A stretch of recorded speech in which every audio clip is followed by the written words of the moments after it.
By the summer of 1942, Hitler believed the Soviet Union was running out of time. Germany wanted the Caucasus oil and the Volga at Stalingrad and did not have the strength for both. On 23 August, the Luftwaffe tried to prove otherwise, with 1,600 sorties and 1,000 tons of bombs in one day. The city burned to the Volga. Oil tanks burst. That same afternoon, the spearhead of the 6th Army reached the river north of the city and looked down at the barges. They could see the prize, but could not take the city. The order that made that deadlock likely had been signed a month earlier, 1,000 kilometers to the west. Go back to December 1941 and picture the army outside Moscow at minus 40 degrees. Engine oil turned to tar in the tanks, and trucks would not start. Men without winter coats filled hospitals with 100,000 frostbite cases. The Soviet counterattack shoved Army Group Center back as much as 250 kilometers. Barbarossa, meant to be quick, had failed, and a quick war turned into a long war that needed fuel. Germany did not have. It produced less than a third of what it burned. Romanian fields and synthetic plants could not close the gap, and every panzer division counted leaders. On 1 June 1942, Hitler told his generals that without Maikop and Grozny, he would have to end the war. He meant it. Put two maps side by side, and the tension shows.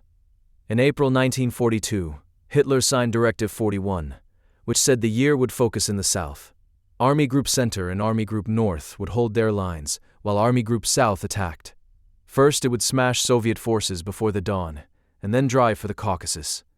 The targets were Maikop, Grozny, and Baku, which together produced about 84% of Soviet oil. Taking them would keep German armor moving while starving Soviet armor at the same time. On paper, it looked decisive. The same plan also eyed the Volga at Stalingrad, which carried oil, grain, and Lend-Lease north, and cutting it would choke Moscow. On paper, wanting both made sense, oil in the south and the river in the east.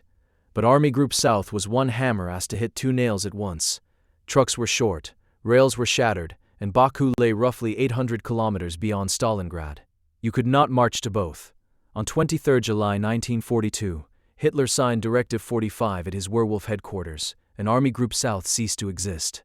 In its place came two groups on diverging axes, almost at a right angle.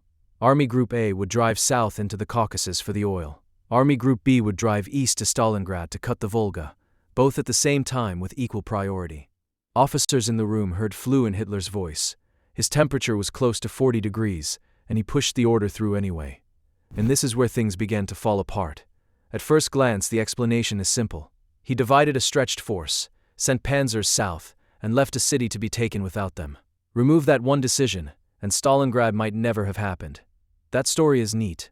It has a date and a clear villain, and it feels right. Hold that thought, because the split alone does not explain what happened next. The next week showed why. You might say splitting an army in enemy country is obviously fatal. So what else is there to explain? Picture the road south after 28 June, when Case Blue began.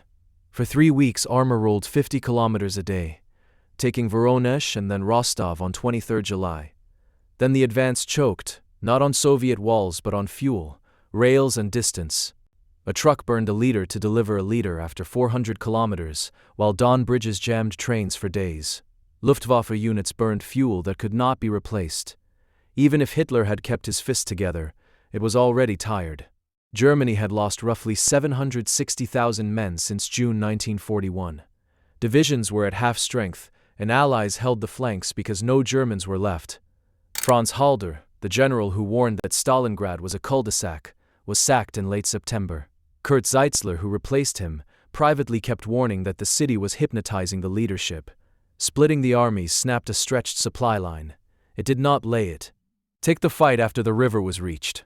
On 23 August, 1,600 bombers dropped 1,000 tons. Suburbs burned. Volga oil tanks burst and smoke rose kilometers high. The ground assault that followed did not clear the city.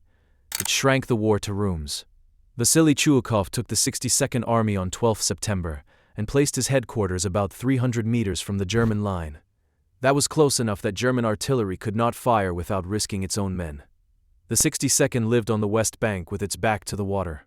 Each night boats crossed under fire with a few hundred men and crates of bullets.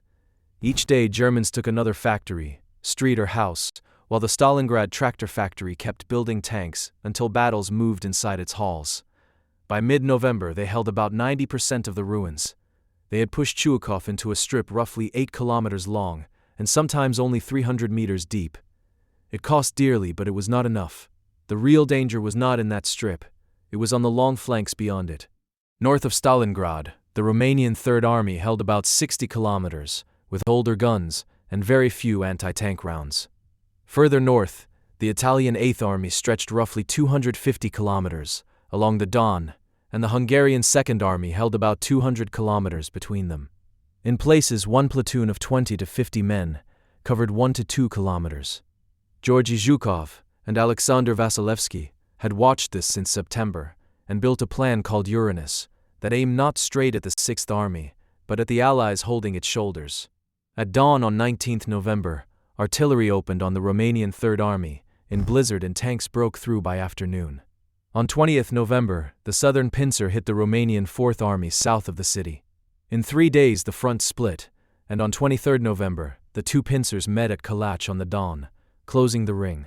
Inside were roughly 290,000 men, the Sixth Army and parts of the Fourth Panzer Army with their allies. The army was cut off. The man sent to pull them out was Erich von Manstein.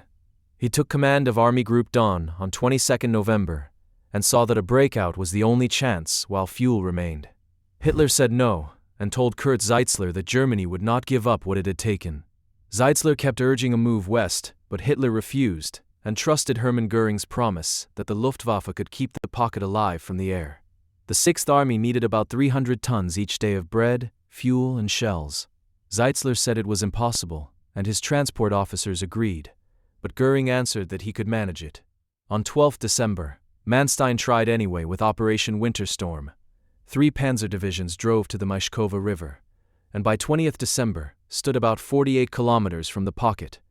At night, men inside saw distant flares. Hitler still forbade a breakout and ordered the army to hold for relief that never arrived. The airlift on good days delivered less than a third of what was needed, and on bad days almost nothing. Fuel froze, and tanks became fixed guns. The answer stayed no. On 31st January 1943, Friedrich Paulus walked from a cellar and surrendered the southern pocket. Hitler had promoted him to field marshal the day before, knowing no German field marshal had ever surrendered. Paulus surrendered anyway, and on 2nd February the northern pocket stopped firing. About 91,000 men went into captivity, cold, wounded, and starving. Fewer than 6,000 ever came home, and the rest died in camps over the next years. Soviet losses for the whole campaign approached 2 million when civilians are counted. German and Allied dead, wounded, and prisoners ran between 500,000 and 800,000. Numbers that large hide a smaller truth. German soldiers inside did not fail from cowardice, and Chuikov's men did not win by luck. The city had eaten divisions, the Volga had frozen, yet the boats still came. Go inside a cellar near the tractor factory at the end of January. There is no heat, bandages black with frost, a boy of 19 writing his mother that he has not eaten for 4 days. Outside it is 30 below, and the war has already moved 30 kilometers west. The pocket has become a village. That is what overextension looks like when maps become rooms. After Stalingrad, the front fell back. Army Group A abandoned the Caucasus that winter, or it would have been cut off as well. Germany never regained the initiative in the east. The oil that drove the plan never flowed in useful amounts. Maikop had produced about 15,000 barrels a day, but after Soviet wrecking it gave roughly 70 barrels a day for months. If Baku could not have saved Germany even after capture, chasing both oil and the Volga had cost an army. The split did not alone lose the war, but it multiplied every other risk until they combined inside one pocket on the Volga.